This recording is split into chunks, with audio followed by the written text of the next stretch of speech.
ಸಮಗ್ರ ಶಿಕ್ಷಣ ಕರ್ನಾಟಕ ಯೋಜನೆಗೆ ಸಾಮಾಜಿಕ ಲೆಕ್ಕಪಡಿಸಿದರೆ ಸರ್ಕಾರದಿಂದ 19 ಇದಕ್ಕೆ ಸಂಬಂಧಪಟ್ಟಂತೆ ಇವತ್ತೇ ಶಾಲಾ ಸಭೆ ನಡೀತಾ ಇದೆ.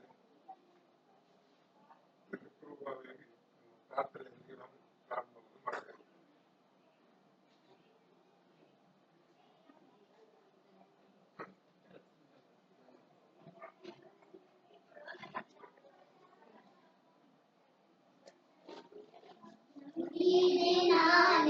ಗಣಪತಿ ಜಗದಂಬ ಸುತನೆ ನಿನ್ನ ನಂಬಿದೆ ನಂಬಿದೆ ನಿನ್ನ ಗಣಪತಿ ಜಗದಂಬ ಸುತನೆ ನಿನ್ನ ನಂಬಿದೆ ಮುದ್ದು ಗಣೇಶ ನಿನ್ನ ನಂಬಿದೆ ಸದ್ಬುದ್ಧಿಯ ಕರುಣಿಸು ಬೇಗನೆ ಮುದ್ದು ಗಣೇಶ ನಿನ್ನ ನಂಬಿದೆ ಸದ್ಬುದ್ಧಿಯ ಕರುಣಿಸು ಬೇಗನೆ ಸಿದ್ಧಿ ವಿನಾಯಕ ಶಿವಸುತ ಮುದ್ದು ಗಣೇಶ ನಿನ್ನ ನಂಬಿದೆ ನಂಬಿದೆ ನಿನ್ನ ಗಣಪತಿ ಜಗದಂಬ ಸುತನೆ ನಿನ್ನ ನಂಬಿದೆ ನಂಬಿದೆ ನಿನ್ನ ಗಣಪತಿ ಜಗದಂಬ ಸುತನೆ ನಿನ್ನ ನಂಬಿದೆ ಹಿರಿಯ ಮೇಲೇರಿ ಬಂದೆಯೋ ಇಟ್ಟ ಮೋದಕ ಕಡುಬನು ತಿಂದೆಯೋ ಹಿರಿಯ ಮೇಲೇರಿ ಬಂದೆಯೋ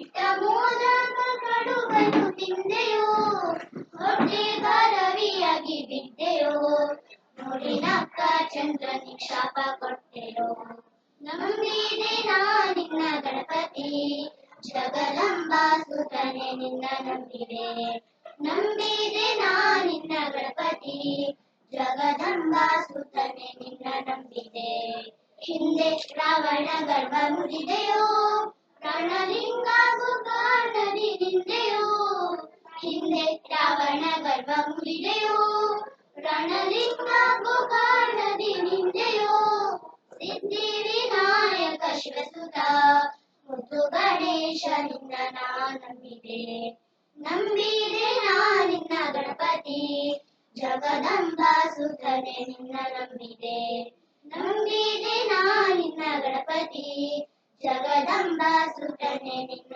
ನಂಬಿದೆ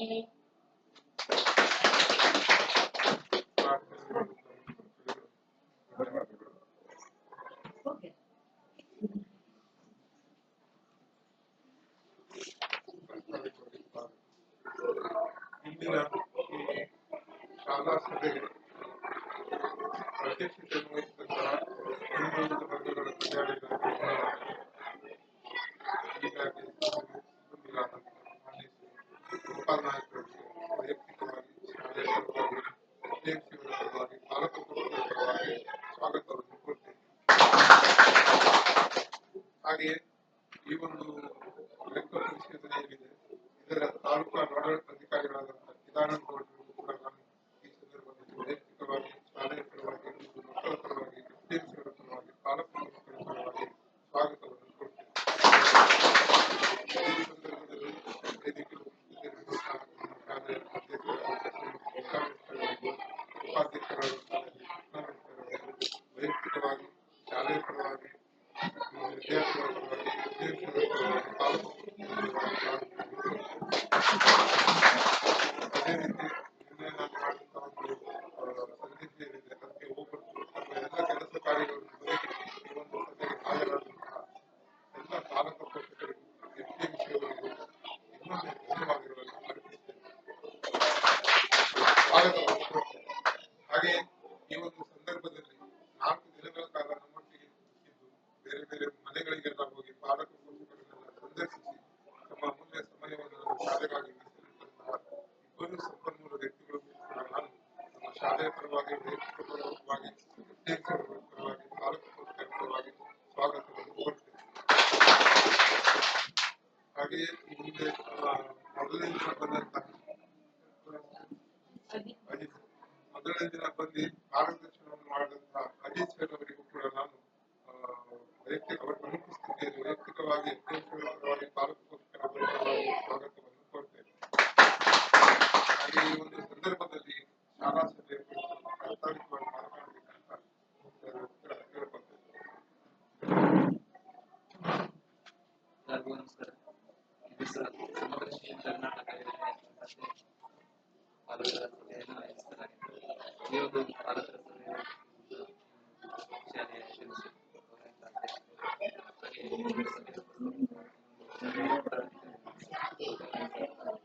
ಹಾಗೆ ಈ ಒಂದು ಸಭೆ ಹಾಗೆ ಈ ಒಂದು ಸಭೆ ಎಸ್ಡಿಎಂಸಿ ಉಪಾಧ್ಯಕ್ಷರು ಹಾಗೆ ಅದರಿಂದ ಎಲ್ಲ ಪಾಲಕ ಹಾಗೆ ಶಿಕ್ಷಕರ ಹಾಗೆ ಈ ಒಂದು ಶಾಲೆಯಲ್ಲಿ ವಿದ್ಯಾಭ್ಯಾಸವನ್ನು ಮಾಡಿರುವಂತಹ ವಿದ್ಯಾರ್ಥಿಗಳು ಈಗಾಗಲೇ ಸಮಗ್ರ ಶಿಕ್ಷಣ ಕರ್ನಾಟಕ ಯೋಜನೆ ಕುರಿತಂತೆ ಸಾಮಾಜಿಕ ಪರಿಶೋಧನೆ ಮಾಡಲಿಕ್ಕೆ ಸಾಮಾಜಿಕ ಪರಿಶೋಧನೆ ನಿರ್ದೇಶನಾಲಯ ಬೆಂಗಳೂರು ಹಾಗೆ ಜಂಟಿ ನಿರ್ದೇಶಕರು ಶಿಕ್ಷಣ ಇಲಾಖೆ ಬೆಂಗಳೂರು ಹಾಗೆ ಜಿಲ್ಲಾ ಶಿಕ್ಷಣ ಸಾರ್ವಜನಿಕ ಶಿಕ್ಷಣ ಇಲಾಖೆ ಉತ್ತರ ಕನ್ನಡ ಹಾಗೆ ಹೊನ್ನಾವರ ತಾಲೂಕಿನ ಬಿಒ ಕಚೇರಿಯಿಂದ ನಮಗೆ ಸಮಗ್ರ ಶಿಕ್ಷಣ ಕರ್ನಾಟಕ ಯೋಜನೆ ಕುರಿತಂತೆ ಸಾಮಾಜಿಕ ಪರಿಶೋಧನೆ ಮಾಡಲಿಕ್ಕೆ ಆದೇಶ ಮಾಡಿದ್ರು. ಅದರ ಪ್ರಕಾರ ಈ ಒಂದು ಶಾಲೆಗೆ 26ನೇ ತಾರೀಕಿನಿಂದ ಇಲ್ಲಿವರೆಗೆ ಅಂದ್ರೆ 29ನೇ ತಾರೀಕು ತನಕ ಸಾಮಾಜಿಕ ಪರಿಶೋಧನಾ ವೇಳಾಪಟ್ಟಿಯಂತೆ ಸಾಮಾಜಿಕ ಪರಿಶೋಧನೆಯನ್ನ ಹಾಕೊಂಡಿರುವುದು. ಈಗಾಗಲೇ ತಮ್ಗೆ ಗೊತ್ತಿರುವಂತೆ ಈ ಒಂದು ಸಾಮಾಜಿಕ ಪರಿಶೋಧನೆ ಏನಂತಂದ್ರೆ ಹೊನ್ನಾವರ ತಾಲೂಕಿನೆಲ್ಲ ಇರುವಂತಹ 26 ಗ್ರಾಮ ಪಂಚಾಯತ್ಗಳಿವೆ.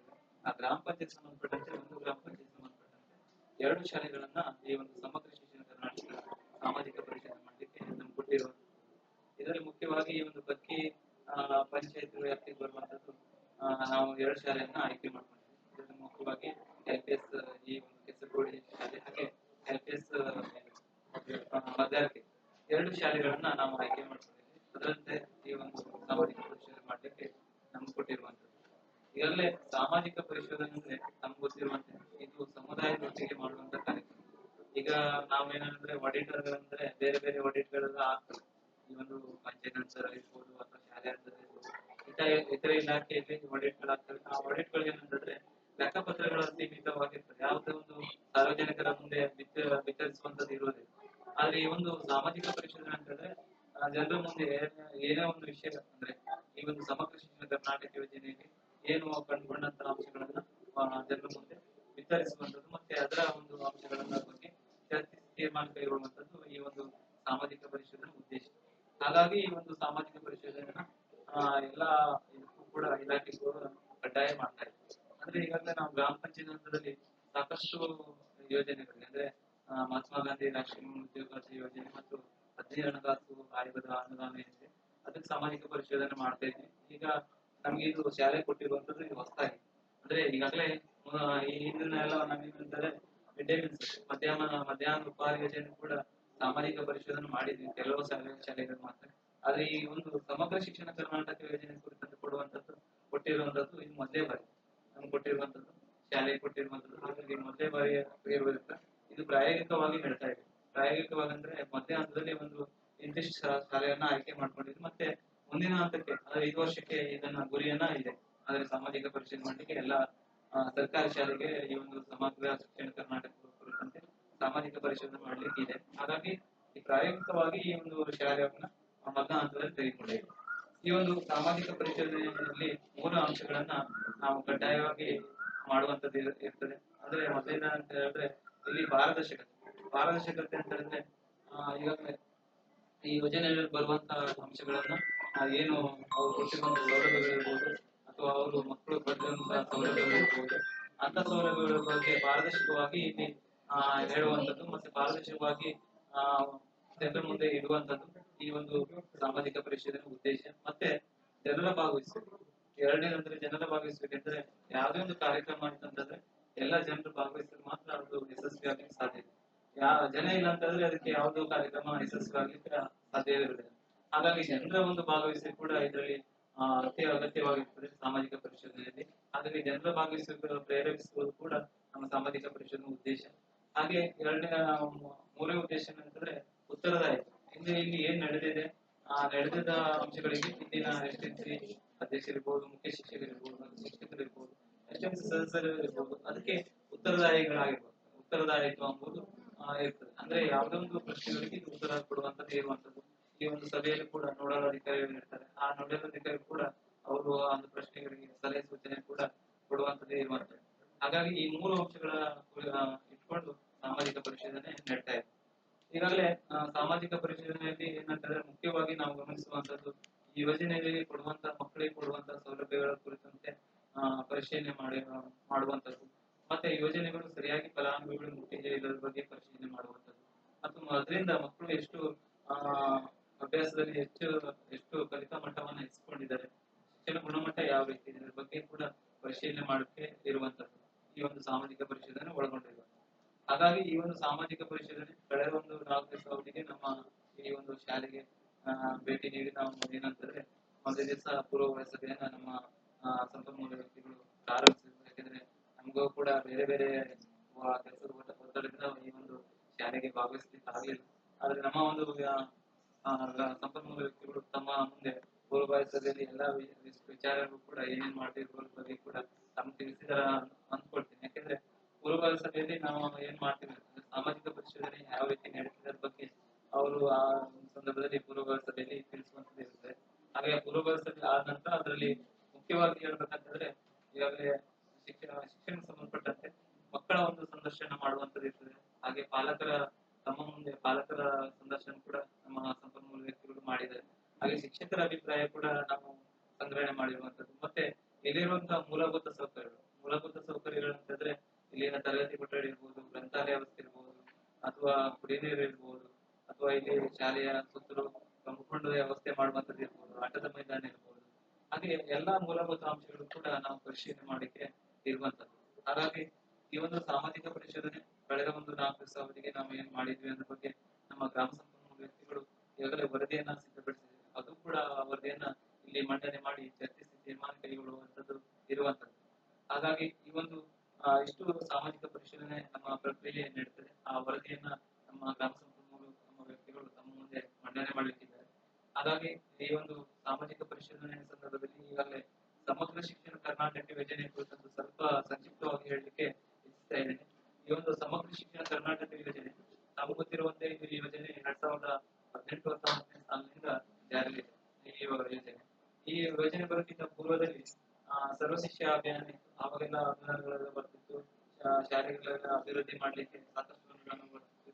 ಅದು ಶಾಲೆಯ ಎಲ್ಲಾ ಅಂಶಗಳನ್ನು ಕೂಡ ಪರಿಗಣನೆ ತೆಗೆದುಕೊಂಡು ಅನುದಾನಗಳನ್ನ ಬಳಸ್ತಿತ್ತು. ಆ ಸರ್ವ ಶಿಕ್ಷಣ ಅಭಿಯಾನ ಮತ್ತು ಶಿಕ್ಷಕರ ಶಿಕ್ಷಣ, ಆಮೇಲೆ ರಾಷ್ಟ್ರೀಯ ಮಾಧ್ಯಮ ಶಿಕ್ಷಣ ಅಭಿಯಾನ, ಈ 3 ಯೋಜನೆಯ ಏಕೀಕರಣದಿಂದ ಈ ಒಂದು ಸಮಗ್ರ ಶಿಕ್ಷಣ ಕರ್ನಾಟಕ ಯೋಜನೆಯನ್ನ ಹೊರ ತಂದಿರುವಂತದ್ದು. ಈ ಸಮಗ್ರ ಶಿಕ್ಷಣ ಕರ್ನಾಟಕ ಯೋಜನೆಯ ಉದ್ದೇಶ ಏನಂತಂದ್ರೆ ಪ್ರೀ ನರ್ಸರಿ ಅಂದ್ರೆ LKG UKG ಇಂದ 12ನೇ ತರಗತಿವರೆಗೆ ಯಾವುದೇ ಒಂದು ವಿಂಗಡಣೆ ಮಾಡದೆ ಏಕರೂಪದಲ್ಲಿ ಶಿಕ್ಷಣ ವ್ಯವಸ್ಥೆಯನ್ನ ಮಾಡಲಿಕ್ಕೆ ಈ ಒಂದು ಸಮಗ್ರ ಶಿಕ್ಷಣ ಯೋಜನೆ ಗುರಿಯನ್ನ ಇಟ್ಕೊಂಡಿದೆ. ಈ ಸಮಗ್ರ ಶಿಕ್ಷಣ ಕರ್ನಾಟಕ ಯೋಜನೆಯಲ್ಲಿ ಮುಖ್ಯವಾಗಿ ಏನಂತಂದ್ರೆ ಶಾಲೆಯ ಕಾರ್ಯಕ್ಷಮತೆ ಹಾಗೆ ಕಲಿಕಾ ಫಲಿತಾಂಶವನ್ನ ಹೆಚ್ಚಿಸುವಂತದ್ದು, ಶಿಕ್ಷಣ ಗುಣಮಟ್ಟವನ್ನ ಹೆಚ್ಚಿಸುವಂತದ್ದು, ಮತ್ತು ಮಕ್ಕಳು ಯಾರು ಶಾಲೆಯಿಂದ ಹೊರಗಡೆ ಅವರನ್ನ ಶಾಲೆಗೆ ಕರೆತರುವಂತದ್ದು, ಮತ್ತೆ ಶಾಲೆಯ ದಾಖಲಾತಿಗಳನ್ನ ಹೆಚ್ಚಿಸುವಂತದ್ದು, ಹಾಗೆ ಶಾಲೆಯ ಹಾಜರಾತಿಯನ್ನ ಹೆಚ್ಚಿಸುವಂತದ್ದು ಈ ಒಂದು ಸಮಗ್ರ ಶಿಕ್ಷಣ ಕರ್ನಾಟಕ ಯೋಜನೆಯ ಉದ್ದೇಶವಾಗಿದೆ. ಹಾಗಾಗಿ ಈ ಉದ್ದೇಶವನ್ನು ಇಟ್ಕೊಂಡು ಕೇಂದ್ರ ಸರ್ಕಾರ 2018 ಈ ಒಂದು ಸಮಗ್ರ ಶಿಕ್ಷಣ ಕರ್ನಾಟಕ ಯೋಜನೆಯನ್ನ ಜಾರಿ ತಂದಿರುವ.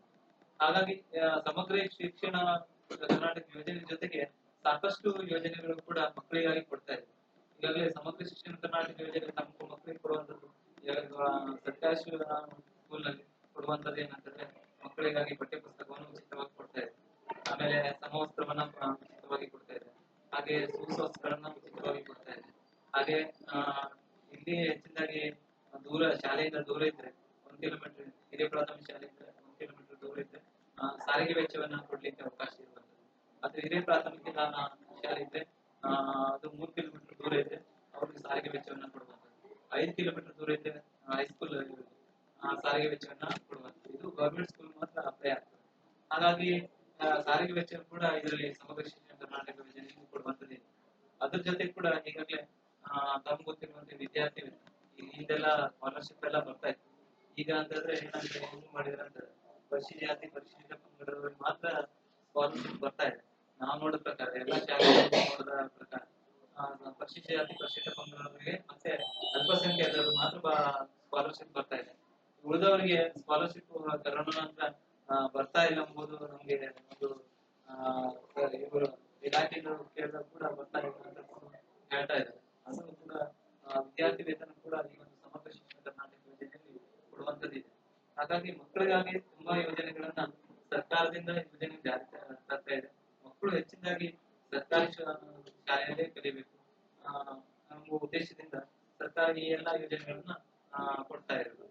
ಮತ್ತು ಅದ್ರ ಜೊತೆ ಕೂಡ ಮಕ್ಕಳಿಗಾಗಿ ಹೆಚ್ಚಿನದಾಗಿ ಇಲ್ಲಿ ಮಕ್ಕಳು ಹಾಜರಿರುವಂತಹ ಮಕ್ಕಳಿಗೆ ಬೆಳಗಿನ ಸಮಯದಲ್ಲಿ ಕ್ಷೀರಭಾಗ್ಯ ಯೋಜನೆ. ನಮಗೆ ಕ್ಷೀರಭಾಗ್ಯ ಯೋಜನೆ ಅಂದ್ರೆ ಬೆಳಗಿನ ಸಮಯದಲ್ಲಿ ಹಾಲನ್ನ ವಿತರಣೆ ಮಾಡುವಂಥದ್ದು. ಹಾಲನ್ನ ಅಂತಂದ್ರೆ ವಾರದಲ್ಲಿ 5 ದಿವಸ ಹಾಲನ್ನ ಕೊಡುವಂಥದ್ದು. ಅದ್ರ ಜೊತೆ ಕೂಡ ಮಕ್ಕಳಿಗೆ ಒಂದು ಪೌಷ್ಟಿಕಾಂಶವನ್ನು ಹೆಚ್ಚಲಿಕ್ಕೆ ವಾರದಲ್ಲಿ 3 ದಿವಸ ರಾಗಿ ಮಾಲ್ಟ್ ಮಿಶ್ರಿತ ಹಾಲನ್ನ ಕೊಡ್ಲಿಕ್ಕೆ ಕೂಡ ಅವಕಾಶ ಮಾಡಿಕೊಡ್ತೇವೆ ಸರ್ಕಾರದಿಂದ. ಇವೆಲ್ಲ ಯೋಜನೆಗಳು ಮಕ್ಕಳಿಗಾಗಿ ಮಾಡ್ತಾ ಇದೆ. ಮತ್ತು ಅದ್ರ ಜೊತೆ ಕೂಡ ಮಧ್ಯಾಹ್ನದ ನಾವಿರ್ಬೇಕಾರೆಲ್ಲ ಮಧ್ಯಾಹ್ನ ಊಟ ಮತ್ತೆ ಬಿಸಿ ಊಟ ಯಾವ್ದು ಇರಲಿಲ್ಲ. ನಾವು ಕಲಿಬೇಕು ಏನಂದ್ರೆ ಹೊರಗೆ ತಿನ್ಕೊಂಡು ಸಂಜೆ ತನಕ ಇದ್ಕೊಂಡು ಅಭ್ಯಾಸನ ಮಾಡ್ಕೊಂಡು ಬರ್ಬೇಕು. ಈಗ ಮಕ್ಕಳಿಗೆಲ್ಲ ನೋಡಿ ಮಧ್ಯಾಹ್ನ ಬಿಸಿ ಊಟ ಕೂಡ ಕೊಡ್ತಾರೆ. ಅಂದ್ರೆ ಮಕ್ಕಳು ಯಾವ ಮಧ್ಯಾಹ್ನ ಹೊತ್ತಿಗೆ ಹಸಿವಿನಿಂದ ಇರಬಾರ್ದು, ಒಳ್ಳೆ ರೀತಿಯ ಶಿಕ್ಷಣ ಪಡಿಬೇಕೆನ್ನುವ ಉದ್ದೇಶದಿಂದ ಸರ್ಕಾರ ಈ ಒಂದು ಮಧ್ಯಾಹ್ನದ ಬಿಸಿ ಊಟ ಕೂಡ ಜಾರಿಯಲ್ಲಿ ಮಾಡ್ತದೆ. ಇದು ಮಧ್ಯಾಹ್ನ ಬಿಸಿ ಊಟ ಅಂತಂದ್ರೆ ವಾರದಲ್ಲಿ ಎಲ್ಲಾ ದಿವಸ ಕೂಡ ಊಟವನ್ನ ಕೊಡುವಂಥದ್ದು. ಊಟ ಅಂತಂದ್ರೆ 5 ದಿವಸ ಅನ್ನ ಸಾಂಬಾರನ್ನು ಕೊಡುವಂಥದ್ದು. 1 ದಿವಸ ಅಂದ್ರೆ ಇವತ್ತು ಶನಿವಾರ ಹಾಫ್ ಡೇ ಆಗಿರೋದ್ರಿಂದ ಚಿತ್ರಾನ್ನ ಅಥವಾ ಪಲಾವನ್ನ ಕೊಡುವಂಥದ್ದು ಇದೆ. ಹಾಗಾಗಿ ಈ ಎಲ್ಲಾ ಯೋಜನೆಗಳು ಮಕ್ಕಳಿಗಾಗಿ ಕೊಡುವಂಥದ್ದು ಇದೆ. ಅದ್ರ ಜೊತೆ ಕೂಡ ಸರ್ಕಾರ ಏನ್ ಮಾಡಿದೆ ಅಂತಂದ್ರೆ ತಮ್ಗೆ ಗೊತ್ತಿರುವಂತೆ ವಾರದಲ್ಲಿ 2 ದಿವಸ ಮಾತ್ರ ಮೊಟ್ಟೆ ಕೊಡ್ತಾ ಇತ್ತು ಈಗ ಸರ್ಕಾರ. ಮತ್ತೆ ಈಗೇನಂತಂದ್ರೆ ಎಲ್ಲಾ ದಿವಸ ಕೂಡ ಮೊಟ್ಟೆ ಕೊಡ್ಲಿಕ್ಕೆ ಅನುವು ಮಾಡ್ತಾ ಇದೆ. ಅಂತಂದ್ರೆ ಮತ್ತೆ ಸರ್ಕಾರ 2 ದಿವಸ ಕೊಡ್ತದೆ. ಮತ್ತೆ 4 ದಿವಸ ಏನಂತಂದ್ರೆ ಅಜಿತ್ ಪ್ರೇಮ್ ಫೌಂಡೇಶನ್ ವತಿಯಿಂದ ಮೊಟ್ಟೆಯನ್ನು ಕೊಡುವಂಥದ್ದು. ಹಾಗಾಗಿ ಮಕ್ಕಳಿಗೆ ಎಲ್ಲಾ ದಿವಸ ಕೂಡ ಈ ಒಂದು ಇದರಲ್ಲಿ ಶಾಲೆಯಲ್ಲಿ ಮೊಟ್ಟೆ ಕೊಡುವಂಥದ್ದು. ಅಂದ್ರೆ ಮೊಟ್ಟೆ ತಿನ್ನುವಂತ ಮಕ್ಕಳಿಗೆ ಮೊಟ್ಟೆಯನ್ನು ಕೊಡುವಂಥದ್ದು. ಮೊಟ್ಟೆ ತಿನ್ನಿಲ್ಲ ಮಕ್ಕಳಿಗೆ ಬಾಳೆಹಣ್ಣನ್ನು ಕೊಡುವಂಥದ್ದು. ಬಾಳೆಹಣ್ಣು ತಿನ್ನಿಲ್ಲದ ಮಕ್ಕಳಿಗೆ ಶೇಂಗಾ ಚಿಕ್ಕಿ ಕೊಡುವಂಥದ್ದಿತ್ತು. ಆದ್ರೆ ಶೇಂಗಾ ಚಿಕ್ಕಿಯನ್ನ ತೆಗೆದಿದ್ದಾರೆ. ಈಗ 2 ಆಪ್ಷನ್ ಇದೆ. ಅಂದ್ರೆ ಮಕ್ಕಳಿಗೆ ಮೊಟ್ಟೆ ತಿನ್ನುವಂತ ಮಕ್ಕಳಿಗೆ ಮೊಟ್ಟೆಯನ್ನು ಕೊಡುವಂಥದ್ದು, ಇಲ್ಲಾಂದ್ರೆ ಮೊಟ್ಟೆ ತಿನ್ನಿಲ್ಲ ಮಕ್ಕಳಿಗೆ ಬಾಳೆಹಣ್ಣು. ಹೀಗೆ ಸಾಕಷ್ಟು ಯೋಜನೆಗಳನ್ನ ಮಕ್ಕಳಿಗಾಗಿ ಕೊಡ್ತಾ ಇದೆ. ಯಾಕೆಂದ್ರೆ ಸರ್ಕಾರಿ ಸ್ಕೂಲ್ನಲ್ಲಿ ಹೆಚ್ಚಿನ ಮಕ್ಕಳು ಕಲಿಬೇಕು, ಹೆಚ್ಚಿನ ವಿದ್ಯಾಭ್ಯಾಸವನ್ನು ಕಲಿಬೇಕು. ಯಾಕೆಂದ್ರೆ ನಾವು ನೋಡಬೇಕಾದ್ರೆ ಸರ್ಕಾರಿ ಸ್ಕೂಲ್ನಲ್ಲಿ ಕಲಿತಂತ ಮಕ್ಕಳು ಒಳ್ಳೆ ಹುದ್ದೆಯಲ್ಲಿ ಇದ್ದಾರೆ. ಹಾಗಾಗಿ ಸರ್ಕಾರಿ ಸ್ಕೂಲನ್ನು ಉಳಿಸುವ ದೃಷ್ಟಿಯಿಂದ ಸರ್ಕಾರ ಈ ಎಲ್ಲಾ ಯೋಜನೆಗಳನ್ನ ಜಾರಿಗೆ ತರ್ತಾ ಇದೆ. ಈ ಒಂದು ಶಾಲೆಯಲ್ಲಿ ನನ್ನ ಪ್ರಕಾರ ಒಳ್ಳೆಯ ಮಕ್ಕಳು ಸ್ಟ್ರೆಂತ್ ಇದೆ. ಒಂದೊಂದು ಶಾಲೆಯಲ್ಲಿ ಕೂಡ 4, 5, 10, 12 ತನಕ ಇದೆ. ಹಾಗಾಗಿ ಮಕ್ಕಳನ್ನ ಹೆಚ್ಚಿನದಾಗಿ ಸರ್ಕಾರಿ ಸ್ಕೂಲ್ಗೆ ಕಳಿಸಿ ಸರ್ಕಾರಿ ಸ್ಕೂಲ್ ಉಳಿಸುವಂತ ಜವಾಬ್ದಾರಿ ನಮ್ದು ಮತ್ತು ನಿಮ್ದು ಎಲ್ಲರಿಗೂ ಆಗಿದೆ. ಹಾಗಾಗಿ ಸರ್ಕಾರಿ ಸ್ಕೂಲ್ಗೆ ಹೆಚ್ಚಿನ ಮಕ್ಕಳನ್ನ ಸೇರಿಸುವಂತ ದಾಖಲಾತಿಗಳನ್ನ ಮಾಡುವಂತದ್ದಾಗಿದೆ ಎಂಬುದು ಉದ್ದೇಶ ನಮಗಾಗಿದೆ. ಹಾಗಾಗಿ ಒಂದು ಸಾಮಾಜಿಕ ಪರಿಶೀಲನೆ ನಾವು ಅವಧಿಗೆ ನಮಗೆ ಹಿರಿಯ SMC ಅಧ್ಯಕ್ಷರು ಹಾಗೆ ಮುಖ್ಯ ಶಿಕ್ಷಕರು ಸಹ ಶಿಕ್ಷಕರು ಹಾಗೆ SMC ಎಲ್ಲಾ ಸದಸ್ಯರು ನಮಗೆ ಈ ಒಂದು ಸಾಮಾಜಿಕ ಪರಿಶೀಲನಾ ಪ್ರಕ್ರಿಯೆಯನ್ನ ಮಾಡಲಿಕ್ಕೆ ಸಹಕಾರವನ್ನು ಕೊಟ್ಟಿದ್ದಾರೆ. ಅವರಿಗೆ ಹೃದಯದ ಧನ್ಯವಾದಗಳನ್ನು ಅರ್ಪಿಸುತ್ತಾ ಈ ಒಂದು ಸಂದರ್ಭದಲ್ಲಿ ನಮಗೆ ಪ್ರಾಸ್ತಾವಿಕವಾಗಿ ಮಾತನಾಡಲಿಕ್ಕೆ ಅವಕಾಶ ಕೊಟ್ಟಂತ ಎಲ್ಲರಿಗೂ ಅಂತ ನಾನು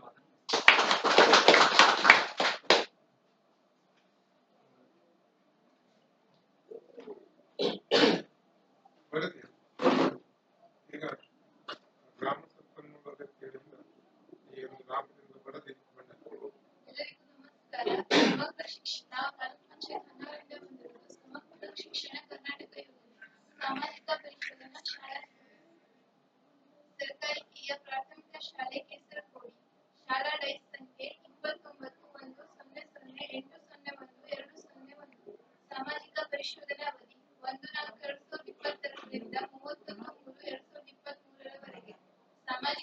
ಪರಿಶೋಧನಾ ದಿನಾಂಕ 26/3/2025 29/3/2025 ರಾಜ್ಯ ಕರ್ನಾಟಕ ತಾಲೂಕು ಹೊನ್ನಾವರ ಶಾಲೆ ಸ್ಥಾಪನೆಯಾದ ವರ್ಷ 1954 ವಿದ್ಯಾರ್ಥಿಗಳ ಸಂಖ್ಯೆ 21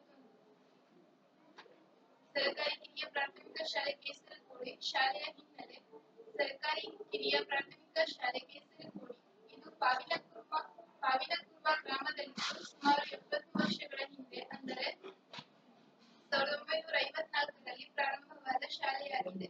ಪಾವಿನಕುರ್ವ ಒಂದು ಕಡೆ ಮಾತ್ರ ನೆಲ ಹೊಂದಿದ್ದು 3 ಕಡೆ ನೀರಿನಿಂದ ಸುತ್ತುವರಿದಿದ್ದು ಪರ್ಯಾಯ ದ್ವೀಪವಾಗಿದೆ. ನಮ್ಮ ಶಾಲೆಯು ಅನೇಕ ವರ್ಷಗಳಿಂದ ಸಮುದ್ರ ಕೊರೆತದ ಪರಿಣಾಮವಾಗಿ ಹಾನಿಯನ್ನು ಅನುಭವಿಸುತ್ತಾ ಬಂದಿದ್ದು ಈಗ ಇರುವ ಕಟ್ಟಡವು 1998ರಲ್ಲಿ ನಿರ್ಮಾಣವಾಗಿದೆ. ಶಾಲೆಗೆ 2 ಗುಂಟೆ ಜಾಗವನ್ನು ಊರಿನ ಶಿಕ್ಷಣ ಪ್ರೇಮಿಯಾದ ನಾಗಮ್ಮನವರು ನೀಡಿದ್ದು ಧರ್ಮಸ್ಥಳ ವೀರೇಂದ್ರ ಹೆಗಡೆಯವರ 25,000 ದೇಣಿಗೆ ಮತ್ತು ಸರ್ಕಾರದ ಅನುದಾನದಿಂದ ಶಾಲೆ ನಿರ್ಮಿಸಲಾಗಿದೆ. ಮೊದಲು ಶಾಲೆಯ ದಾಖಲಾತಿ ಹೆಚ್ಚಿದ್ದು ಸಮುದ್ರ ಕೊರೆತದ ಪರಿಣಾಮ ಕೆಲವು ಮನೆಯವರು ಸ್ಥಳಾಂತರಗೊಂಡ ಪರಿಣಾಮ ಇತ್ತೀಚೆಗೆ ದಾಖಲಾತಿ ಕಡಿಮೆಯಾಗಿದ್ದು 2016ರಿಂದ ಮತ್ತೆ ದಾಖಲಾತಿ ಏರಿಕೆಯಾಗಿದೆ. ಶಾಲೆಯಲ್ಲಿ ಹಿಂದೆ ಶ್ರೀರಾಮ್ ಭಟ್, ಶ್ರೀ ಶಿವರಾಮ್ ಹೆಗಡೆ, ಶ್ರೀಮತಿ ಯಶೋಧ ಕೆ ಹೆಗಡೆ, ಪ್ರಕಾಶ್ ನಾಯ್ಕ್ ಮುಂತಾದವರು ಶಿಕ್ಷಕರಾಗಿ ಕೆಲಸ ಮಾಡಿದ್ದು ಈಗ ಮುಖ್ಯ ಶಿಕ್ಷಕರಾಗಿ ಶ್ರೀ ಕೃಷ್ಣರಾಜ್ ಎ ಶಾನ್ಭಾಗ್, ಸಹ ಶಿಕ್ಷಕರಾಗಿ ಶ್ರೀಮತಿ ಸುಶೀಲಾ ನಾಯ್ಕ್ ಕಾರ್ಯನಿರ್ವಹಿಸುತ್ತಿದ್ದಾರೆ. 2023-24ನೇ ಸಾಲಿನ ಜಾತಿವಾರು ವಿದ್ಯಾರ್ಥಿಗಳ ಸಂಖ್ಯೆ ಅಂಗನವಾಡಿ 16, 1ನೇ ತರಗತಿ 3, 2ನೇ ತರಗತಿ 7, 3ನೇ ತರಗತಿ 5, 4ನೇ ತರಗತಿ 7, 5ನೇ ತರಗತಿ 5 ಒಟ್ಟು 43 ಜನ ವಿದ್ಯಾರ್ಥಿಗಳು. ಭೇಟಿಯ ದಿನದಂದು ದಾಖಲಾತಿಯಲ್ಲಿರುವ ಮತ್ತು ಹಾಜರಿರುವ ಮಕ್ಕಳ ಸಂಖ್ಯೆ ಅಂಗನವಾಡಿ ದಾಖಲಾತಿ 16, ಹುಡುಗರು 11, ಹುಡುಗಿಯರು 5.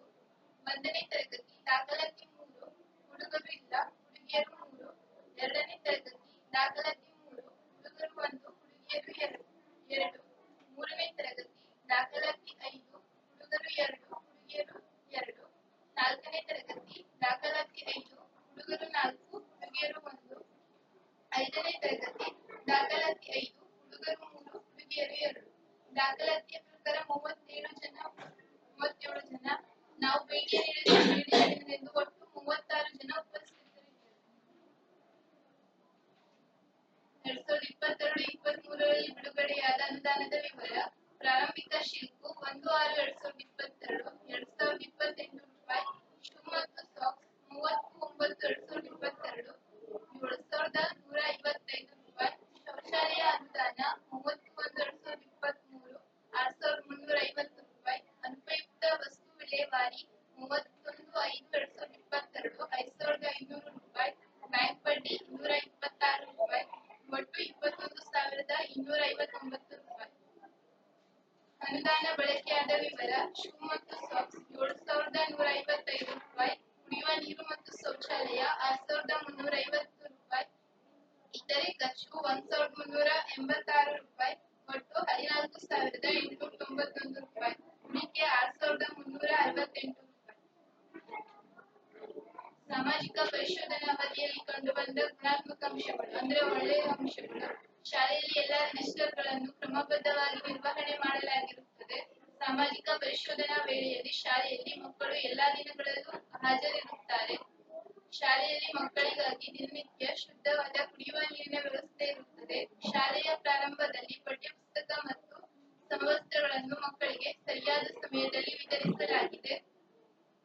ಶಾಲೆಯಲ್ಲಿ ಗಂಡು ಮತ್ತು ಹೆಣ್ಣು ಮಕ್ಕಳಿಗೆ ಪ್ರತ್ಯೇಕ ಶೌಚಾಲಯ ವ್ಯವಸ್ಥೆ ಇದ್ದು ಸ್ವಚ್ಛತೆಯಿಂದ ಕೂಡಿರುವುದನ್ನು ಗಮನಿಸಲಾಗಿದೆ. ಸಾಮಾಜಿಕ ಪರಿಶೋಧನಾ ವೇಳೆಯಲ್ಲಿ ಶಾಲೆಗೆ ಶಿಕ್ಷಕರು ನಿಯಮಿತವಾಗಿ ಹಾಜರಿರುತ್ತಾರೆ.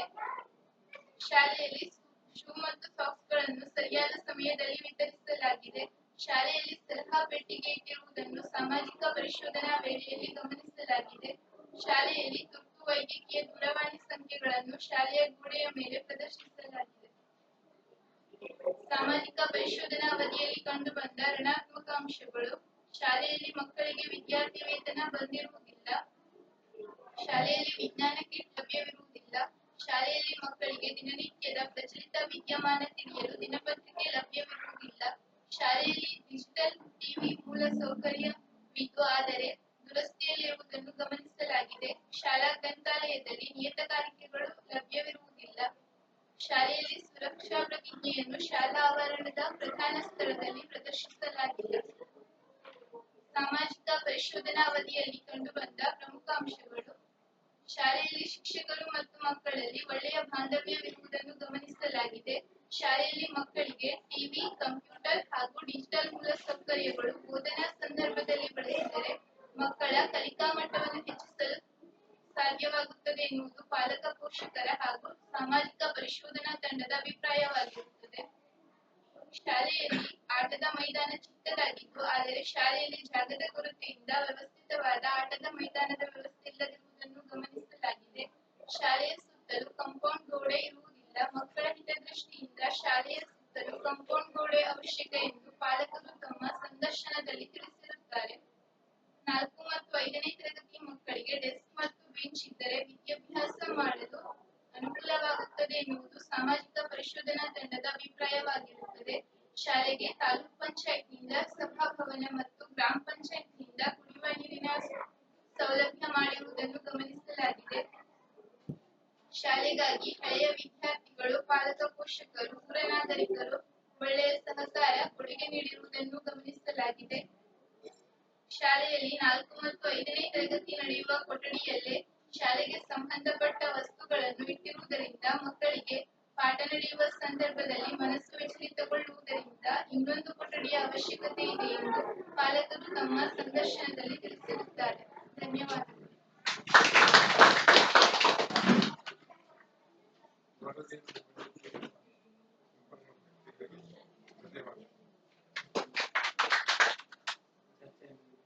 ಈಗ ಈ ವರದಿಯ ಚರ್ಚೆ ತಮ್ಮ ಅಭಿಪ್ರಾಯವನ್ನು ಚರ್ಚೆ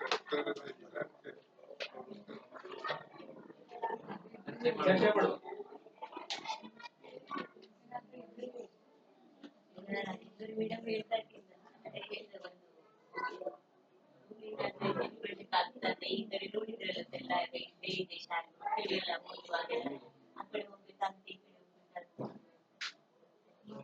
ಆರು ಏಳು ಇಲ್ಲೇ ಆದ್ರೂ ಚಲೋ ಈಗ ಹೊಳೆ ಹಚ್ಚೆ ಹೋದ್ರೆ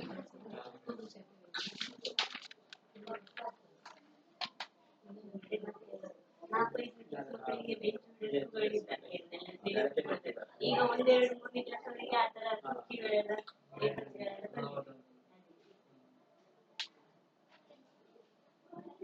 ಬ್ಲ್ಯಾಕ್ ಬೋರ್ಡ್ ಏನಾದ್ರು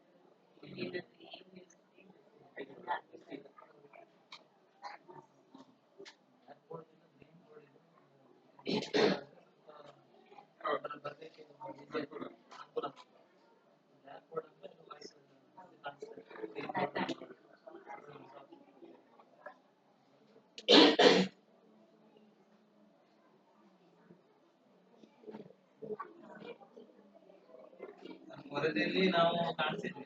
ನೀವೇನು ಅಭಿಪ್ರಾಯ ಕೊಟ್ಟಿದ್ದೀರಾ, ಪಾಲಕರ ಅಭಿಪ್ರಾಯ ಕೊಟ್ಟಿದ್ದೀರಿ ಕಾಣಿಸಿದ್ವಿ. ಅದನ್ನ ಅದ್ರ ಬಿಟ್ಟು ಹೊರತುಪಡಿಸಿ ಮತ್ತೆ ನಾವು ಚರ್ಚೆ ಮಾಡ್ಲಿಕ್ಕೆ ಅವಕಾಶ ಇದೆ. ಈಗ ಅದರಲ್ಲಿ ಏನೀಗ ವರದಿ ಮಂಡನೆ ಮಾಡಿದಾರಲ್ಲ ಅವರು, ಆ ವರದಿಯಲ್ಲಿ ನಂಗೆ ಕಾಣಿಸ್ತದೆ ಬಹುತೇಕ ನಿಮ್ಮ ಅಭಿಪ್ರಾಯ ಏನಿದೆ ಅಷ್ಟು ಅಭಿಪ್ರಾಯವನ್ನು ಅಲ್ಲಿ ಅವರು ವ್ಯಕ್ತ ಮಾಡಿದ್ದಾರೆ. ಅದನ್ನು ಅದ್ರ ಹೊರಗೆ ಮತ್ತೇನಾದ್ರೂ ಇದೆ ರೂಮಿನ ಬಗ್ಗೆ ಹೇಳಿದ್ರು, ವರಾಂಡದ ಬಗ್ಗೆ ಹೇಳಿದ್ರು, ಕೋಣಿನ ಬಗ್ಗೆ ಹೇಳಿದ್ದಾರೆ, ಅವೆಲ್ಲವನ್ನು ಅವರು ಅಪ್ಲೋಡ್ ಮಾಡಿದ್ದಾರೆ. ಅದು ಯಥಾವತ್ತಾಗಿ ಹೋಗ್ತದೆ.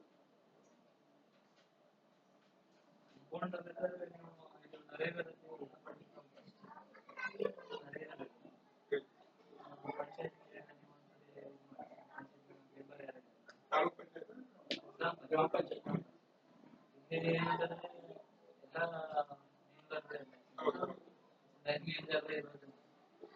ಬಿಡುಗಡೆ ಸಮಯದಲ್ಲಿ ಶಾಲೆಯಲ್ಲಿ ಬಿಡುಗಡೆ ಸಮಯದಲ್ಲಿ ಅಕ್ಕಿ ಬರ್ತಾರೆ. ಅಕ್ಕಿ ಒಂದು ಪಂಚಾಯತ್ ಕಾಂಪೌಂಡ್ ಶಾಲೆ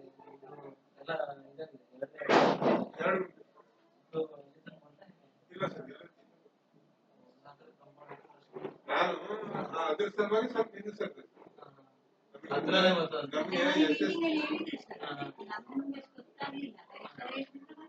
ಪ್ರಾಬ್ಲಮ್ ಇದೆ ಜಾಗದ ಹೌದು ಅದು ನಮ್ಗೆ SRC ಕಂಪೌಂಡ್ ಆಗುವ ಚಾನ್ಸಸ್ ಇತ್ತು.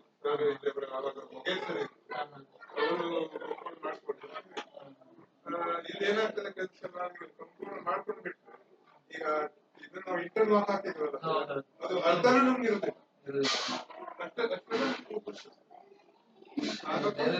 ಹೌದು, ಅವ್ರಿಗೆ ನಾವು ಹೇಳಿದ್ವಿ, ಅವ್ರು ಏನ್ ಹೇಳ್ತಾರೆ ನೀವು ಕಟ್ಕೊಂಡು ಹೋಗಿ ಅಂತ ಹೇಳ್ತಾರೆ. ಆದ್ರೆ ನಾನು ನೋಡಿ ಹಾಗೆ ಇದು ಮಾಡ್ಲಿಕ್ಕೆ ಆಗುದಿಲ್ಲ. ನಮ್ಗೆ ರೆಕಾರ್ಡ್ಸ್ ಕೇಳ್ತಾರೆ.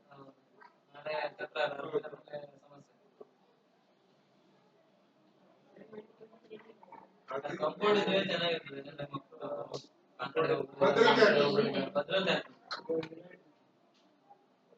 ಉದ್ಯೋಗ ಇದ್ರಲ್ಲಿ ನಾವು ಈಗ 4 ಗಿಡ ಇದ್ರೂ ಕೂಡ ಸರ್ ಇಲ್ಲಿ ಇಟ್ಟಿದ್ದೇವೆ, ಅಲ್ಲಿ ಇಡುವಂಗಿಲ್ಲ.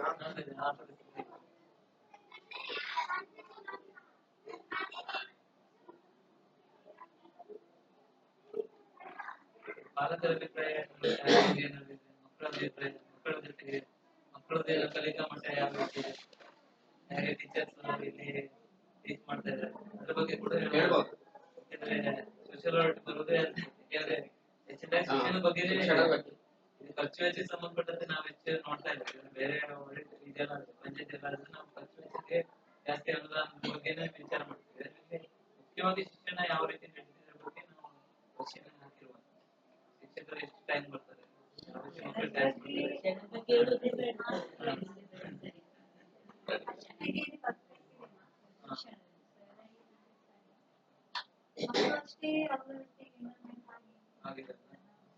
ಫಂಕ್ಷನ್ ಎಲ್ಲ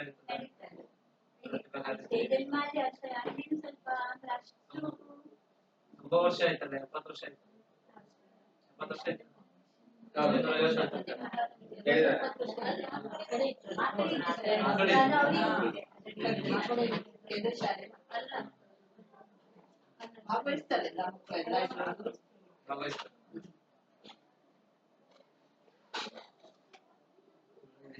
ಮತ್ತೆ ಈಗ ಟಿವಿ ಮತ್ತೆ ಮಾಧ್ಯಮ ಎಲ್ಲ ಏನಂತಾರೆ ಬಳಸ್ಕೊಂಡ್ರೆ ಮಕ್ಕಳಿಗೆಲ್ಲ ಅನುಕೂಲ.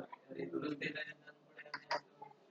ಮಕ್ಕಳಿಗೆ ಏನಂತಾರೆ ಈಗ ಅಟ್ರಾಕ್ಟಿವ್ ಆಗ್ಬಿಟ್ಟು ಮೊಬೈಲ್ ಕೊಟ್ರೆ ಅವರು ಅದ್ರಲ್ಲೇ ನೋಡ್ತಾ ಇದ್ದಾರೆ ಬಿಟ್ರೆ ಟಿವಿ ಅಥವಾ ಟಿವಿ ಹಚ್ಕೊಂಡ್ರೆ ಹೆಚ್ಚಿನದಾಗಿ ಅದನ್ನ ಸ್ವಲ್ಪ ಕೊಟ್ರೆ ಕಲಿಕಾ ಮಟ್ಟವನ್ನು ಜಾಸ್ತಿ ಮಾಡ್ಬಿಟ್ಟು ಅವಕಾಶ ಇದೆ. ಹೆಚ್ಚಿನದಾಗಿ ಎರಡು ಟಿವಿ ಸರಿ ಮಾಡ್ಕೊಂಡ್ರೆ ಯಾರು ನಾವು ನೋಡೋದ್ ಪ್ರಕಾರ ಎಲ್ಲಾ ಶಾಲೆಗೂ ಹೆಚ್ಚಿನದಾಗಿ ಹಳೆ ವಿದ್ಯಾರ್ಥಿಗಳು ಅಥವಾ ಯಾರು ನೀವು ಇಲ್ಲಿ ಕಲ್ತೋದು ಒಳ್ಳೆ ಜಾಬ್ ಆದವರು ಅಂತವ್ರಿಗೆ ಒಂದ್ ಸ್ವಲ್ಪ ಅಪ್ರೋಚ್ ಮಾಡ್ತಾರೆ. ಅಂದ್ರೆ ಇವಾಗ ಭೇಟಿ ಮಾಡಿ ಶಾಲೆಗಾಗಿ ನೀವು ಇದೇ ಕಲ್ತೋದವರು ಇದ್ದೀರಿ, ನೀವು ಅವರಿಗೆ ಶಾಲೆಗಾಗಿ ಏನಾದ್ರು ಕೊಡ್ಲಿಕ್ಕೆ ಅವ್ರಿಗೆ ಒಂದ್ಸಲ ಅಪ್ರೋಚ್ ಮಾಡಿ ಅವ್ರಿಂದ ನಿಮ್ಗೆ ಯಾವ್ದಾದ್ರು ಕೊಡುಗೆ ಸಿಗ್ಬೋದು. ಯಾಕಂದ್ರೆ ಅವ್ರು ಇಲ್ಲ ಅಂತ ಹೇಳೋದಿಲ್ಲ. ನಾವು ನೋಡೋ ಪ್ರಕಾರ ಕೆಲವೊಂದು ಶಾಲೆನೆಲ್ಲ ಪ್ರಾಜೆಕ್ಟ್ ಎಲ್ಲ ಕೊಟ್ಟಿದ್ದಾರೆ, LPS ಪ್ರಾಜೆಕ್ಟ್ ಕೊಟ್ಟರು, ಪ್ರಾಜೆಕ್ಟ್ ಕೊಟ್ಟರೆ ಅವ್ರ ಮಕ್ಕಳಿಗೆ ಒಳ್ಳೆ ಇದಾಗ್ತದೆ. ಅವ್ರು ಅದರಿಂದಾನೇ ನಾಟಕ ಯಕ್ಷಗಾನ ಅದೆಲ್ಲ ಇದು ಮಾಡ್ತಾರೆ. ಒಳ್ಳೆ ಇದು ನಾವು ವಿದ್ಯಾರ್ಥಿ ಅಂತ ಅಲ್ಲೆಲ್ಲ ಪ್ರಾಜೆಕ್ಟ್ ಮತ್ತೆ ಕೆಲವೊಂದೆಲ್ಲ ಕಡೆ ಎಲ್ಲ ಟಿವಿ ಕೊಟ್ಟಿದ್ದಾರೆ. ಪ್ರಯತ್ನ ಮಾಡಿದೆ ಈಗ ಬಾಕಿ ಉಳಿದ ಸರ್ಕಾರದಿಂದ ಬರುದು ನಾವು ನಿರೀಕ್ಷೆ ಮಾಡೋದ್ಕಿಂತ ನಮ್ಮಲ್ಲಿ ಯಾರು ಇದ್ದಾರಲ್ಲ, ಯಾರು ಒಳ್ಳೆ ಇದರಿಂದ ಶಿಕ್ಷಣ ಕಲಿತು ಒಳ್ಳೆ ಹುದ್ದೆದಲ್ಲಿ ಇದ್ದಾರೆ ಅವ್ರಿಗೆ ಅಪ್ರೋಚ್ ಮಾಡೋದು ಒಳ್ಳೆಯದು. ಈಗ ಪಾಪ ಇವರೆಲ್ಲ ನೀವೆಲ್ಲ ಪಾಲಕ ಪೋಷಕರೆಲ್ಲ ನೀನು ಇದು ಮಾಡ್ಕೊಂಡ್ರೆ ಹಾಗಾಗಿ ಅಂತ ಕಲ್ತವ್ರು ಇದ್ರೆ ಅವ್ರನ್ನ ಸ್ವಲ್ಪ ಅಪ್ರೋಚ್ ಮಾಡಿ ಶಾಲೆಗೂ ಒಳ್ಳೆ ಇದಾಗ್ತದೆ, ಮಕ್ಕಳಿಗೂ ಒಳ್ಳೆ ಎಜುಕೇಶನ್ ಸಿಗ್ತದೆ. ಕಂಪ್ಯೂಟರ್ ಇದ್ರೆ ಒಳ್ಳೆ ಹೆಚ್ಚಿನದಾಗಿ ಕಂಪ್ಯೂಟರ್ಗಿಂತ ಪ್ರೊಜೆಕ್ಟರ್ ಇದೆ ಮಸ್ತಾಗ್ತದೆ. ಅಂದ್ರೆ ಎಲ್ಲ ಚಲೋ ಇದರಂದ್ರೆ ಫಿಲ್ಮ್ಸ್ ಪರಿಸರದ ಬಗ್ಗೆ ಅಥವಾ ಯೋಧರ ಬಗ್ಗೆ ಪಾಠದ ಮಧ್ಯದಲ್ಲಿ ಇದನ್ನು ಹಾಕ್ಬಿಟ್ರೆ ಮಕ್ಕಳಿಗೆ ಅವರು ಸ್ವಲ್ಪ ಕ್ರಿಯೇಟಿವ್ ಆಗಾಗ್ತದೆ. ಮಕ್ಕಳು ಅದರ ಬಗ್ಗೆ ಹೆಚ್ಚಿನ ನಾಲೆಜ್ ಇರ್ತದೆ. ನಾವು ಅದೇ ಹೇಳ್ತಾರೆ ಈಗ ಡೈಲಿ ನ್ಯೂಸ್ ಪೇಪರ್ ಓದಿಸೋದ್ರಿಂದ ತುಂಬಾ ಅನುಕೂಲ ಆಗ್ತದೆ ಮಕ್ಕಳಿಗೆ, ಅದ್ರ ಬಗ್ಗೆ ನಾಲೆಜ್ ಇರ್ತದೆ. ಈಗ ಬಾಕಿ ನಾವು ನೋಡೋ ಪ್ರಕಾರ ಪ್ರೈವೇಟ್ ಸ್ಕೂಲ್ಗೆ ಮತ್ತೆ ಗವರ್ಮೆಂಟ್ ಸ್ಕೂಲ್ ಹೋಲಿಸಿದ್ರೆ ಸಿಕ್ಕಾಪಟ್ಟೆ ವ್ಯತ್ಯಾಸ ಇದೆ. ಗವರ್ಮೆಂಟ್ ಸ್ಕೂಲಲ್ಲಿ ಎಲ್ಲ ಇದನ್ನು ಒಟ್ಟಿಗೂ ಒಡನಾಟ ಮಾಡ್ಲಿಕ್ಕೆ ಆಗ್ತದೆ. ಪಠ್ಯ ಪುಸ್ತಕ ಇರ್ಬೋದು ಅಥವಾ ಆಟದಲ್ಲಿ ಇರ್ಬೋದು ಅಥವಾ ಯೋಗ ಇರ್ಬೋದು ಅಥವಾ ಪಠ್ಯೇತರ ಚಟುವಟಿಕೆ ಎಲ್ಲದರಲ್ಲೂ ಭಾಗವಹಿಸ್ಲಿಕ್ಕೆ ಆಗ್ತದೆ. ಈಗ ಪ್ರೈವೇಟ್ ಸ್ಕೂಲ್ ನಲ್ಲಿ ಏನಾಗ್ತದೆ ಅಂತಂದ್ರೆ ಎಕ್ಸ್ಟರ್ನಲ್ ಮಾತ್ರ ಇರ್ತದೆ, ಜನರಲ್ ನಾಲೆಜ್ ಏನು ಇರುದಿಲ್ಲ. ಹಾಗಾಗಿ ಜನರಲ್ ನಾಲೆಜ್ ಬರೋದಿಲ್ಲ. ಇಲ್ಲಿ ಮಾತ್ರ ಗೌರ್ಮೆಂಟ್ ಸ್ಕೂಲ್ ನಲ್ಲಿ ಎಲ್ಲಾನು ಕಲ್ತ್ಕೊಳ್ತಾರೆ ಮಕ್ಕಳು. ಹಾಗಾಗಿ ಅದೊಂದು ಸರಿ ಮಾಡಿ ಯಾರು ಮೊದಲನೇ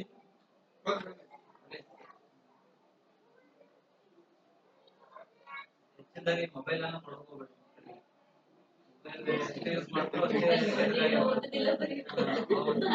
ಅದನ್ನೊಂದು ಅವಾಯ್ಡ್ ಮಾಡಿ. ಯಾಕಂದ್ರೆ ಈಗ ಏನಂತಂದ್ರೆ ಎಸ್ಎಲ್ಸಿ ಕೊನೆಗಟ್ಟ ಎಸ್ಎಲ್ಸಿ ಕಲ್ತ್ಕೊಂಡ್ರಲ್ಲ ಮುಂದೆ ಸರಿ ಆಗ್ತಾ ಹೋಗ್ತದೆ. ಈಗ ಸಣ್ಣಿದ್ದಾಗೆ ನೀವು ಕರೆಕ್ಟ್ ಆಗಿ ಹಿಡ್ಕೊಂಡ್ ಬಿಟ್ರೆ ಮುಂದೆ ಕರೆಕ್ಟ್ ಆಗ ಮಕ್ಕಳು ಒಳ್ಳೆ ಎಜುಕೇಶನ್ ತಗೊಳ್ಳಿಕ್ಕೆ. ಹೀಗೆ ನಾವು ಬಿಟ್ಬಿಟ್ರೆ ಅಂತ ಹೇಳ್ಬಿಟ್ರೆ ಮುಂದೆ ಅವ್ರದೆಲ್ಲ ಹಾಳೆ ಆಡ್ತದೆ, ಯಾವ್ದು ಇದಕ್ಕೆ ಬರುದಿಲ್ಲ. ಹಾಗಾಗಿ ಮೊಬೈಲ್ ನಮ್ಗೆ ಅವಾಯ್ಡ್ ಮಾಡಿ, ಎಷ್ಟು ಬೇಕೋ ಅಷ್ಟೇ ಇದು ಮಾಡಿ.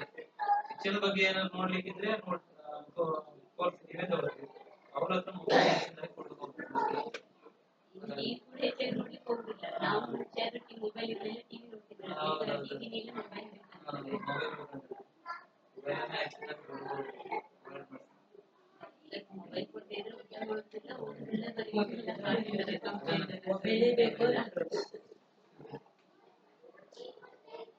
ನಾವು ಬೆಳೆಸ್ಕೊಂಡಾಗ ಕೆಲವರು ಮಕ್ಕಳು ಮೊಬೈಲೇ ಕೊಟ್ಟರು, ಮೊಬೈಲೇ ನೋಡುದು.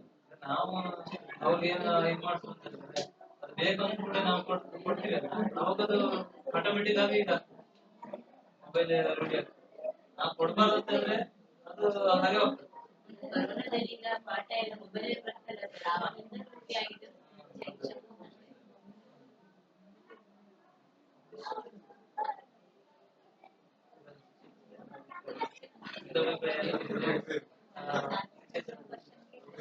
ಸರ್ಕಾರ ಪೂರ್ತಿ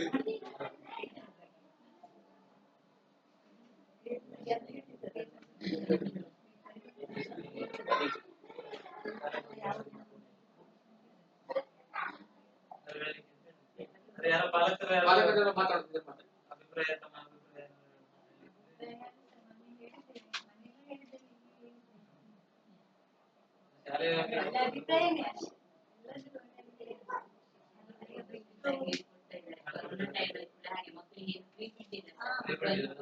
ಮಾಡಿದ್ದಾರೆ ಅವ್ರು ಬೆಳಿಗ್ಗೆ ಅವ್ರು ಟೈಮಿಂಗ್ ಪ್ರಕಾರ ಬರುದಿಲ್ಲ,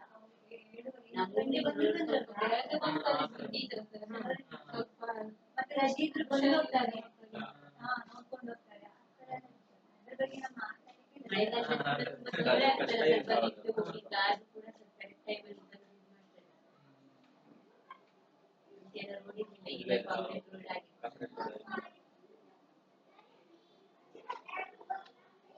ಮಕ್ಕಳ ಸಂಖ್ಯೆ ಸ್ವಲ್ಪ ಹೆಚ್ಚು ಮಾಡಿದೆ. ಯಾಕಂದ್ರೆ 26 ಅಡುಗೆ ಸಿಗ್ತಾರೆ, ಅನುಕೂಲ ಆಗ್ತದೆ ಮಕ್ಕಳಿಗೆ. ಒಳ್ಳೆ ಅಡುಗೆ ಮಾಡ್ಲಿಕ್ಕೆ ಮತ್ತೆ ಅದಕ್ಕಿಂತ ಜಾಸ್ತಿ ಆದ್ರೆ ಟೀಚರ್ಸ್ ಇರ್ತಾರೆ.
ಕುಡಿದಿರಲಿ ಒಬ್ಬ ಮಂಡ ಕುಡಿ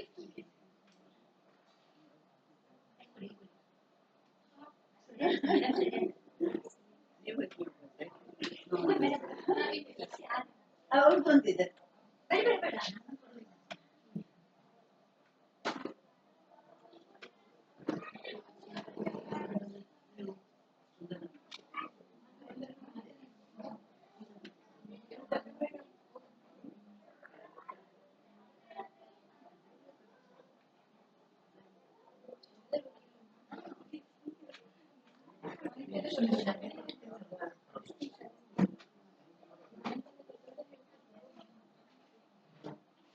ಮತ್ತೆ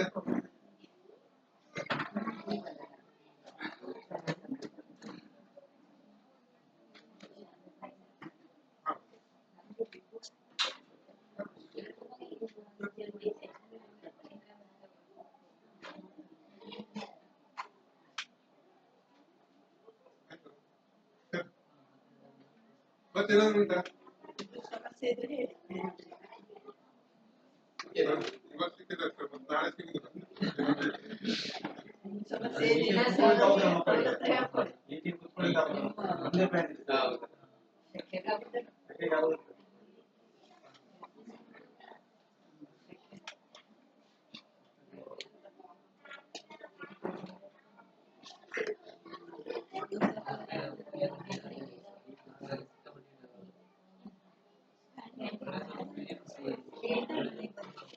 ಫ್ಯಾನ್ ಇದ್ರೂ ಕೂಡ ತಾಳ್ಬೇಕು. ಹೌದಲ್ಲ ಸರ್? ಈಗ ಉಂಟಲ್ಲ, ಈಗ ನೋಡಿ 11:30 ಆಯ್ತು, 12:30 ಆಗ್ಬೇಕು.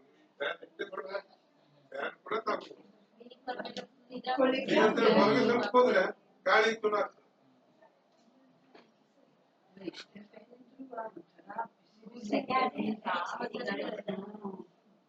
ಫ್ಯಾನ್ ಇದ್ರೂ ಕೂಡ ಸ್ವಲ್ಪ ಮೋಟರ್ ಬಂದ್ರೆ ಕುಡಿದೆ ಮಧ್ಯಾಹ್ನ 2:30 3. 2 ಗಂಟೆ ಕುಡಿಲಿಕ್ಕೆ ಆಗ್ತದೆ.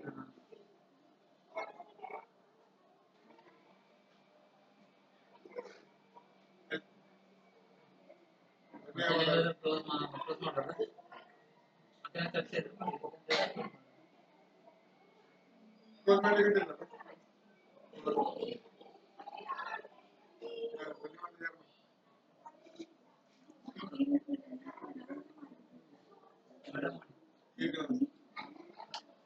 ಕೊನೆಯ ಹಂತ ಧನ್ಯವಾದ. ನಮ್ಮ ಕಾಲೇಜಿನ ಶಿಕ್ಷಕರು ಮತ್ತೆ ಶಿಕ್ಷಕರು.